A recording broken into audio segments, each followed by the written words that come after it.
Hello mommies to be and daddies too. Welcome to Indian Moms Express.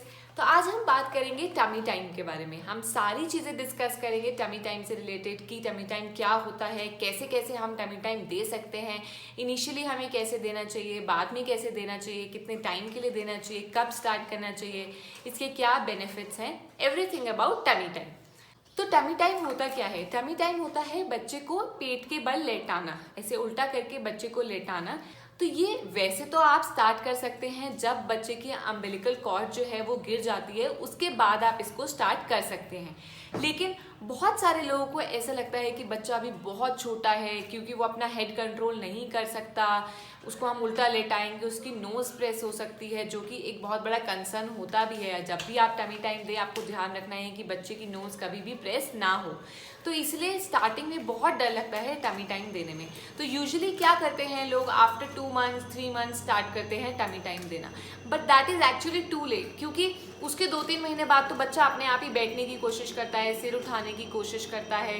तो उसके बाद बच्चा टर्न होने लग जाता है। तो क्या होगा, आप उसको टमी टाइम देंगे भी तो वो थोड़ी सी देर में ही टर्न हो जाएगा और उसको टमी टाइम उतना मिल ही नहीं पाएगा। तो इसलिए आप इसको स्टार्ट करें जब कॉर्ड गिर जाए, उसके बाद आप टमी टाइम स्टार्ट कर दें। तो टमी टाइम के तो बहुत सारे बेनिफिट्स होते हैं, लेकिन उसका एक बेनिफिट ये होता है कि बच्चे की गैस रिलीज होती है, कॉन्स्टिपेशन नहीं होता। तो उसके लिए आप क्या कर सकते हैं, इनिशियली आप क्या करें, बेबी को यहाँ शोल्डर पे रखें और 20 मिनट्स उसको शोल्डर पे रखें, ताकि उसको गैस वाला इशू ना हो। अगर आप उसको उल्टा करके लेटाने में डर रहे हैं तो फिर 1 महीने बाद आप उसको उल्टा करके लेटाएं और हमेशा मॉनिटर करें कि आप उसको, बेबी को अकेला 1 सेकंड के लिए भी नहीं छोड़ सकते जब आप टमी टाइम दे रहे हैं। तो आपको ध्यान रखना है कि जब भी आप टमी टाइम दें, आप हमेशा साथ में रहें, क्योंकि बच्चा ऐसे सिर नीचे करेगा और उसकी नोज प्रेस हो सकती है, जिससे उसको ब्रीथ करने में प्रॉब्लम हो सकती है। तो उस चीज़ का आपको ध्यान रखना है। लेकिन इनिशियली अगर आप डर रहे हैं वैसे करने से, तो 20 मिनट्स 15 टू 20 मिनट्स आप बेबी को यहाँ रखें, जिससे कि उसका टमी प्रेस हो और उसको गैस की प्रॉब्लम ना हो।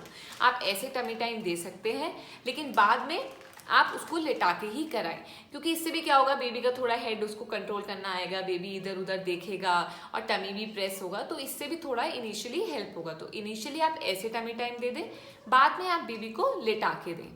तो आपको जब आप लेटा के बेबी को टमी टाइम देंगे, आपको ध्यान रखना है कि जो सरफेस है वो बिल्कुल फ्लैट हो, बिल्कुल भी उसमें कुछ ऊपर नीचे ना हो, या तो आप नीचे ब्लैंकेट बिछा दें एक, जिससे बेबी को सॉफ्ट लगे और डिस्कम्फर्ट ना हो।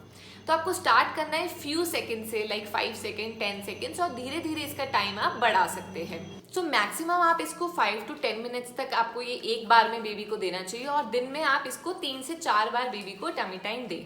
लेकिन इनिशियली आप फ्यू सेकेंड्स रखें, 10 सेकेंड्स 20 सेकेंड्स 30 सेकेंड्स, एंड धीरे धीरे टाइम बढ़ाते रहें। और आपको ये ध्यान रखना है कि आपको ये तभी करना है जब बेबी फुल्ली अवेक हो। ऐसा नहीं होना चाहिए कि उसको नींद आ रही है और आप उसको टमी टाइम दे रहे हैं। बेबी फुली अवेक होना चाहिए। और आपको ध्यान रखना है कि फीड कराने के एटलीस्ट 30 मिनट्स बाद आप टमी टाइम दें।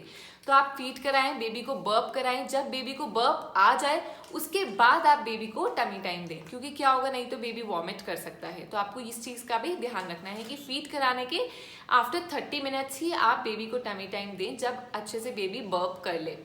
और आपको टमी टाइम मोस्टली वही 3 टू 4 मंथ्स तक ही देना होता है बेबी को, क्योंकि उसके बाद तो आप बेबी को उल्टा लेटाएंगे भी तो भी वो टर्नओवर करना शुरू कर देते हैं। तो आप उल्टा लेटाएंगे, वो सीधे हो जाएंगे, ज़्यादा टाइम तक वो टमी टाइम नहीं रहेगा। तो 3 टू 4 मंथ्स तक आपको इसको देना है। बहुत बेनिफिट्स होते हैं इसके, बेबी इजीली अपने माइलस्टोन्स अचीव करते हैं, बेबी का नेक कंट्रोल होता है। बेबी आप उल्टा लेटेंगे तो इधर देखेगा उधर देखेगा, उससे उसका नेक कंट्रोल होगा, उसको गैस की प्रॉब्लम नहीं होगी। बहुत ही इंजॉयबल एक्टिविटी है बच्चों के लिए। आप बेबी को ऐसे लेटाएं, उसके सामने ऐसे रैटल्स प्ले करें, अलग अलग डिफरेंट साइड्स पे जाके आप बेबी को बुलाएं, आप बेबी को आवाज़ दें, तो उनको अपने नेम की पहचान होगी, वो इधर उधर देखेंगे, आई कोऑर्डिनेशन अच्छा होगा बच्चों का। आप उनको आवाज़ देंगे, अलग अलग साउंड्स निकालेंगे, वो सुनेंगे। तो बहुत ही एक इंजॉयबल एक्टिविटी होती है ये। और इसके साथ साथ बेबी का बहुत मसल डेवलपमेंट भी होता है, मसल स्ट्रांग होती है, नेक की मसल स्ट्रांग होती हैं, और बेबी को बहुत रिलैक्स भी फील होता है, क्योंकि बेबी सारे टाइम मोस्टली अपनी बैक पे ही लेटे रहते हैं, स्ट्रेट लेटे रहते हैं, तो उनकी बैक भी जो है टायर्ड हो जाती है। इससे बेबी को बहुत रिलैक्स फील होगा, उनकी बैक को रिलैक्स होगा, उनकी मसल स्ट्रांग होंगी। और जब आप बेबी को टमी टाइम देंगे और वो साउंड सुन के हल्का हल्का मूव करने की भी कोशिश करेगा, तो उसको हल्का हल्का धीरे धीरे जब होगा तो हल्का सा क्रॉल करेगा या हल्का सा आगे बढ़ने की कोशिश करेगा। और इससे क्या होता है, बेबी को रोल करने में भी ईजी होता है। बेबी रोल करना ईजिली सीखते हैं। फ्लैट हेड की प्रॉब्लम नहीं होती है। बेबी हमेशा सीधे लेटे रहते हैं, तो उससे फ्लैट हेड की प्रॉब्लम हो जाती है। जब आप उनको थोड़े दिन में 3 से 4 बार आप उनको टमी टाइम देंगे तो वो फ्लैट हेड की प्रॉब्लम जो है वो भी आप अवॉइड कर सकते हैं इससे। और बाकी गैस रिलीफ तो होता ही होता है। तो इसके बहुत सारे बेनिफिट्स हैं। बेबी रिस्पॉन्स करना सीखता है, फ्लैट हेड की प्रॉब्लम नहीं होती है, गैस की प्रॉब्लम नहीं होती है, मसल डेवलपमेंट होता है, नेक कंट्रोल करना सीखता है बच्चा और बहुत इंजॉय भी करता है। और क्योंकि गैस की प्रॉब्लम बहुत कॉमन होती है बच्चों में, अगर वो नहीं होगी तो बेबी हैप्पी भी रहेगा। और आप बेबी के साथ एक इस तरीके से प्ले भी कर सकते हैं, एक प्लेइंग एक्टिविटी भी हो जाएगी बेबी के साथ। तो इसके बहुत सारे बेनिफिट्स है। टमी टाइम आपको ज़रूर देना चाहिए बच्चे को। इनिशियली अगर आप डर रहे हैं तो अपने शोल्डर्स पे दें, लेकिन उसके बाद आप बेबी को टर्न करके धीरे धीरे कुछ सेकंड्स के लिए स्टार्ट करें। कुछ भी नहीं होगा, बेबी अंडर ऑब्जर्वेशन है आपके, तो कुछ भी नहीं होगा, इसलिए टेंशन लेने की जरूरत नहीं है। बस ये ध्यान रखना है कि 1 सेकंड के लिए भी आपको इधर उधर नहीं होना है, क्योंकि बेबी की नोज बिल्कुल भी नहीं दबनी चाहिए और उसको बिल्कुल भी डिस्कम्फर्ट नहीं होना चाहिए।